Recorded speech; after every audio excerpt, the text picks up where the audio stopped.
Reels பண்ணிட்டு இருக்கியா? நானே சோக புஸ்கால இருக்கிறேன், நீங்க வேற. ஏன்டி ராஜாத்தி, என்னாச்சு? யார் அடிச்சவங்கள? யாரும் அடக்கலி இருக்கல்ல? ஆமா, அன்னைக்கு அவங்களுக்கு என்ன? அவ பிப்ரவரி 14 பிரேக்கப் பண்ணிட்டு பிப்ரவரி 15 ஒரு பேச்சாளரோட பேட்சப் பண்ணிடுச்சு. அடடா, அப்ப பிப்ரவரி 15 உனக்கும் சாடா?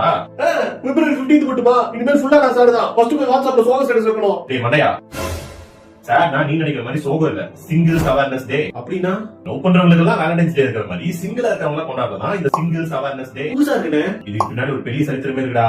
என்னது? நான் படிக்கிற ஹை ஸ்கூல்ல எல்லாரும் ஜோடி ஜோடியா சுத்துறத பார்த்து ஒரு சிங்கிள் பையன் டஸ்டின் பிரான்ஸ் அந்த மாதிரியே சிங்கிளா இருக்கிற பசங்க எல்லாம் ஒண்ணு திரட்டி சிங்கிளா இருக்கிறது கொண்டாடப்பட வேண்டிய விஷயம் தான் அப்படின்னு சொல்லி பிப்ரவரி 15 இதை கொண்டாட ஆரம்பிச்சாங்க.